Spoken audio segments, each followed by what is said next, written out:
में trigonometry chapter में सबसे ज्यादा जिस टॉपिक से मार्क्स कटते हैं वो ट्रिग्नोमेट्रिक आइडेंटिटीज है, क्योंकि तीन ही फॉर्मूलेज है लेकिन कौन सा कहाँ लगाना है इसी में हम लोग कंफ्यूज रहते हैं। तो आज ये कंफ्यूजन दूर हो जाएगा और इस टॉपिक पे हम लोग कमांड बहुत ही अच्छे से हासिल कर लेंगे। और इस 10 से 12 मिनट के वीडियो के बाद तुम लोग कहोगे कि ट्रिग्नोमेट्रिक बहुत ही आसान है, ट्रिग्नोमेट्री आइडेंटिटीज बहुत आसान है। सो हाय एवरीवन, कैसे हैं आप लोग। मैं उम्मीद करता हूँ आप सब अच्छे होंगे, आप सबकी पढ़ाई अच्छे से चल रही होगी। आप सभी का स्वागत है हमारे चैनल मैथ्स विद हिमांशु पे। तो जैसा कि आप लोग समझ गए होंगे, ट्रिग्नोमेट्रिक आइडेंटिटीज को हम लोग बेसिक से एडवांस तक समझेंगे। ट्रिग्नोमेट्रिक इस वीडियो में हम लोग ट्रिग्नोमेट्रिक आइडेंटिटीज तीनों फॉर्मुलेज, कौन कौन से फॉर्मुलेज, 3 फॉर्मुलेज हैं और तीनों से क्या क्या फॉर्मुलेज डिराइव हो सकते हैं वो भी देखेंगे। साथ में कुछ क्वेश्चंस भी देखेंगे, बोर्ड एग्जाम लेवल क्वेश्चन, कैसे क्वेश्चन के अप्रोच है, कैसे सॉल्व करना है वो भी देखेंगे। एक दो क्वेश्चन ट्राई करेंगे और इसके बाद नेक्स्ट वीडियो में हम लोग पूरा का पूरा इस ट्रिग्नोमेट्रिक आइडेंटिटीज पे main question, basic level question हो चाहे हार्ड क्वेश्चन हो, सभी क्वेश्चन भी देखेंगे। तो इस वीडियो को अंत तक बने रहिएगा। और यदि कोई ट्रिग्नोमेट्रिक आइडेंटिटीज को कंफ्यूजन होती है या फिर उसको हेल्प चाहिए टॉपिक में, तो उसको शेयर भी जरूर कीजिएगा क्योंकि हेल्पफुल होने वाली वीडियो। और यदि आपको इससे कुछ लाभ मिलता है तो इस वीडियो को लाइक कीजिए, चैनल पर नए हैं तो सब्सक्राइब करना ना भूलें। तो स्टार्ट करते हैं। देखिए, जैसे आप लोग फिजिक्स में लॉ पढ़ते हैं, नहीं पढ़े होंगे तो पढ़ेंगे जरूर। फिजिक्स में लॉ पढ़ते हैं तो वो लॉ हर चीज पे यूनिवर्सल होता है। जैसे यूनिवर्सल लॉ ऑफ ग्रेविटेशन, वो ग्रेविटेशन का जो लॉ है F is equal to capital G m1 m2 upon r square, ये जो फॉर्मूला ये यूनिवर्सल है, मतलब कि हर जगह अप्लाई होता है। वैसे ही कुछ फॉर्मूलाज होते हैं जैसे कि distance is equal to speed into time, ये फॉर्मूला हर जगह है, बस इसकी वैल्यू अलग अलग हो सकती है। तो वैसे ही कुछ रिलेशंस होते हैं ट्रिग्नोमेट्री में, जिन पे जैसे हम लोग ट्रिग्नोमेट्री में एंगल्स की बात करते हैं तो उन आइडेंटिटीज पे जो फॉर्मूलेज हैं, कोई भी एंगल रखा जाए वो फॉर्मूला हर जगह सही सही आएंगे, फॉर्मूला हर जगह सही से आएंगे। अब जैसे मान लीजिए 2+2 हम लोग को हमेशा पढ़ाया गया है 4, 2+2 हमेशा 4 ही आएगा। 2+2 कोई 6 तो नहीं कह सकता, 2+2 कोई 5 तो नहीं कह सकता। वैसे ही आइडेंटिटीज हैं कि इनकी भी वैल्यू हमेशा, कोई भी उनके एंगल रखा जाए हमेशा इनकी वैल्यू सेम आएगी। वैल्यू चेंज की जाती है तो वो आंसर भी चेंज होगा। वैल्यू वो सेम रहती है तो वही सेम आंसर हर जगह रहेगा, बस एंगल सही सही होना चाहिए। तो 3 आइडेंटिटीज है, ध्यान से देखो। सबसे पहले आइडेंटिटी है sine square theta plus cos square theta is equal to 1। पहली आइडेंटिटी, इससे जैसे इक्वेशन से खेलते हैं प्लस वाला माइनस, जिससे भी बहुत सारे 3 आइडेंटिटीज और डेवलप हो सकती हैं। तो sine square theta is equal to हो सकता है तुम्हारा 1 माइनस कॉस स्क्वायर थीटा, और इसको यहाँ से स्क्वायर हटाते हैं तो यहाँ पर स्क्वायर हटाएंगे तो ये इसमें स्क्वायर रूट लगेगा तो वो भी साइन थीटा का वैल्यू मिल जाएगा। या फिर कॉस स्क्वायर थीटा हम लोग डायरेक्टली भी बोल सकते हैं 1 माइनस साइन स्क्वायर थीटा। ये हो गया पहला आइडेंटिटी। दूसरा sec square theta minus tan square theta is equal to 1, या फिर sec square theta is equal to 1 plus tan square theta. और इससे टेन स्क्वायर थीटा वैसे ही सेम निकल जाएगा, tan square theta is equal to sec square theta minus 1। ठीक है।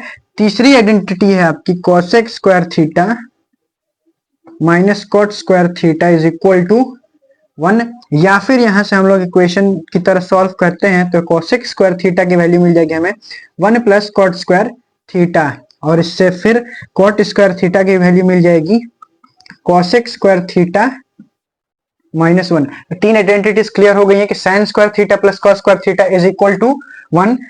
Second sec square theta minus tan square theta is equal to 1, या फिर आपके बुक में लिखा होगा sec square theta is equal to 1 plus tan square theta. इसी को इक्वेशन के रूप में सॉल्व करते तो वही आएगी।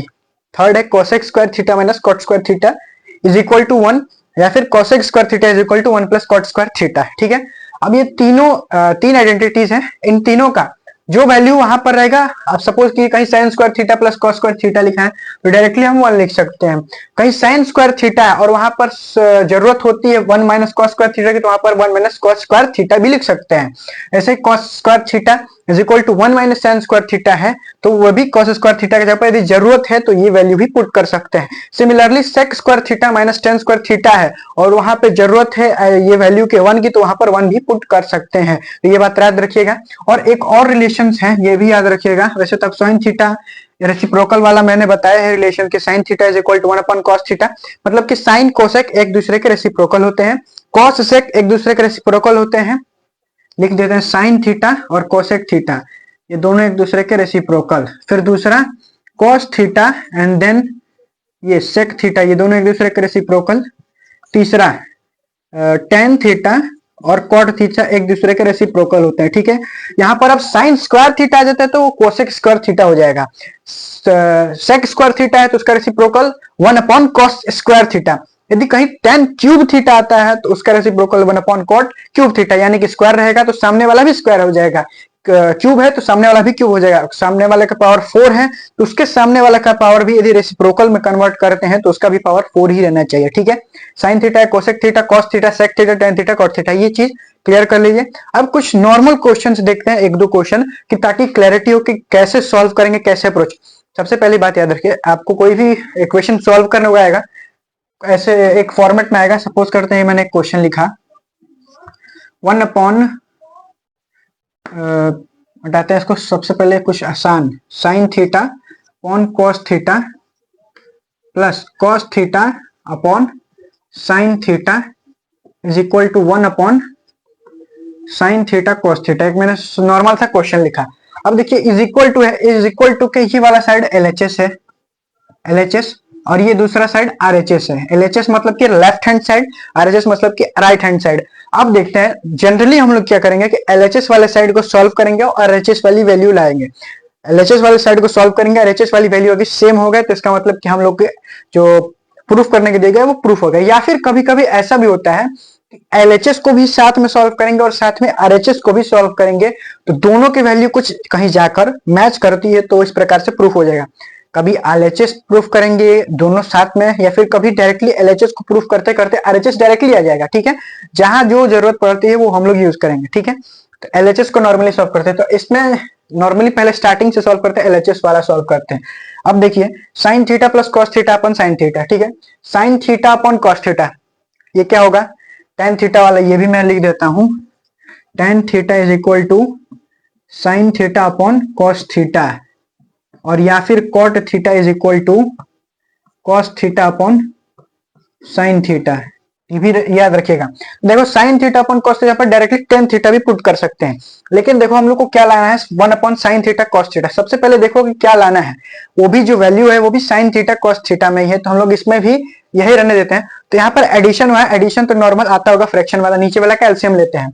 मैंने यहाँ पर एलसीएम लिया, अब देखिए दोनों मल्टीप्लाई हो जाएगा, तो साइन थीटा कॉस थीटा, ठीक है। अब देखा नीचे वाले को डिवाइड करते हैं तो कॉस थीटा डिवाइड करते हैं तो कॉस थीटा कैंसिल हो जाएगा और बच जाएगा केवल साइन थीटा। और साइन थीटा और साइन थीटा को मल्टीप्लाई करेंगे तो क्या हो जाएगा, साइन स्क्वायर थीटा प्लस, अब फिर वैसे इसको डिवाइड करते हैं तो कॉस थीटा बच जाएगा और कॉस थीटा को मल्टीप्लाई करेंगे तो कॉस स्क्वायर थीटा। अभी इसको छोड़ दो, ऐसे चलने दो, LHS वाला हमने उठाया। अब देखो यहाँ पर sine square theta plus cos square theta की आइडेंटिटी मैंने लिखवाया है।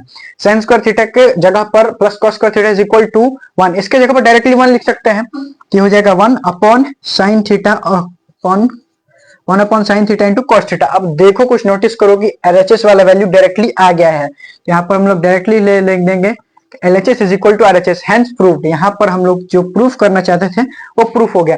मतलब कि जो नीड होगा, जो आइडेंटिटी लगाने की नीड होगी वो हम लोग आइडेंटिटी लगाएंगे। यहाँ पे देखा कि साइन थीटा को अपन कॉस थीटा पर टेन थीटा भी लिख सकते थे, लेकिन हम लोग को जो वैल्यू लाना है, जो वैल्यू RHS साइड में लाना है, वो भी साइन थीटा साइन कॉस में ही था, साइन कॉस में ही था, तो उसको साइन कॉस में रहने दिया। और फ्रैक्शन था तो नॉर्मली फ्रैक्शन जैसे सॉल्व करते हैं, ऐड करते हैं फ्रैक्शन, दो फ्रैक्शंस को ऐड करते हैं, एलसीएम निकाल के, वो हम लोगों ने नॉर्मली सॉल्व किया। और आगे हमें खुद देखने को मिला कि sine square theta plus cos square theta. अब यहाँ पर कभी कभी ऐसा भी हो सकता है कि आपको इसकी डायरेक्ट वैल्यू नहीं भी रखनी पड़े, तो वो भी हो सकता है, वो सिचुएशन देखेंगे। यहाँ पर डायरेक्ट वैल्यू रख देते इस आइडेंटिटी की तो हम लोग को आंसर मिल गया। एक और क्वेश्चन देखते हैं। अब यहाँ पर देखो मैंने क्वेश्चन लिखा 1 minus tan square theta 1 plus tan square theta into 1 minus sin square theta is equal to 1। अब यहाँ पर देखो 1 में लाना है, ठीक है। अब सोचो कि क्या आइडेंटिटी में इसकी वैल्यू कुछ हो सकती है 1 plus tan square theta की। तो आइडेंटिटी क्या है, sec square theta minus tan square theta is equal to 1। sec square theta is equal to 1 plus tan square theta। अब देखो 1 plus tan square theta की वैल्यू sec square theta है, तो यहाँ पर डायरेक्टली हम लोग LHS लिखेंगे, ठीक है। उसके बाद से इसकी वैल्यू क्या हो जाएगी, सेक स्क्वायर थीटा हो जाएगा, ठीक है। बीच में मल्टीप्लीकेशन है, मल्टीप्लीकेशन जो 1 लाना है, मैं ध्यान रखिएगा 1 माइनस साइन स्क्वायर थीटा है। पहले वाली आइडेंटिटी देखते हैं, तो 1 माइनस साइन स्क्वायर थीटा कुछ वैल्यू आ रही है, कॉस स्क्वायर थीटा, ये भी लिख देते हैं कॉस स्क्वायर थीटा। अब हम लोग को 1 लाना है। एक चीज नोटिस करो, सेक और कोस दोनों एक दूसरे के रेसिप्रोकल है, तो मतलब कि सेक को हम लोग 1/cos भी लिख सकते हैं या फिर cos को 1/sec लिख सकते हैं, अब आपकी जो मर्जी है। मैं सेक वाला कन्वर्ट करता हूं क्योंकि रेसिप्रोकल वाली आइडेंटिटी मैंने लिखवाया, तो यहां पर मैं लिख देता हूं 1/cos² थीटा और इसको cos का cos ही रहने दे रहा हूं, ठीक है। अब यहां पर नोटिस करो ये कैंसिल हो जाएगा cos cos वाला और बच गया क्या 1, और ये हम लोग की RHS वाला वैल्यू है, तो यहां पर भी सिमिलरली हम लोग को मिल गया। हेंस प्रूव्ड होता है LHS हमने सॉल्व किया और RHS डायरेक्टली आ गया, ठीक है। ये कुछ बेसिक क्वेश्चन थे, समझ में आ गया कैसे अप्लाई करना है। हम लोग नेक्स्ट वीडियो में और डीपली एक्सप्लेन कर और डीपली क्वेश्चंस भी करेंगे, बेसिक क्वेश्चन या फिर हार्ड क्वेश्चन वो सब देखेंगे, ठीक है। यहाँ पर 3 identities sin² theta plus cos² theta is equal to 1, मेरे साथ रिपीट कीजिए। फिर sec² theta minus tan² theta is equal to 1 या फिर sec² theta is equal to 1 plus tan² theta, ठीक है। नेक्स्ट है cosec² theta minus cot² theta is equal to 1 या फिर इसको ऐसे भी लिख सकते हैं cosec² theta is equal to 1 plus cot² theta. ये रेसिप्रोकल आइडेंटिटी पता है, sin cosec एक दूसरे के रेसिप्रोकल, cos sec एक दूसरे के रेसिप्रोकल, tan cot एक दूसरे के reciprocal, tan theta sin theta upon cos theta होता है and then cot theta sin theta upon cos theta होता है। LHS को नॉर्मली सॉल्व करेंगे, RHS खुद मिल जाएगा या फिर कभी कभी हमें LHS और RHS दोनों सॉल्व करेंगे, ठीक है। ये वीडियो में पूरा हम लोग आइडेंटिटीज देख लिए कौन कौन से फॉर्मूले तीनों। नेक्स्ट वीडियो में हम लोग बेहतर क्वेश्चन करेंगे, ठीक है। और नेक्स्ट वीडियो में जरूर आइएगा और यदि वीडियो हेल्पफुल लगती है तो लाइक शेयर जरूर कीजिए, चैनल पर तो सब्सक्राइब करना ना भूले। और हाँ, यदि कोई चाहता है आइडेंटिटीज को बढ़िया से पढ़ने का या फिर कोई प्रॉब्लम हो रही है तो उसको शेयर जरूर कीजिएगा। Thank you.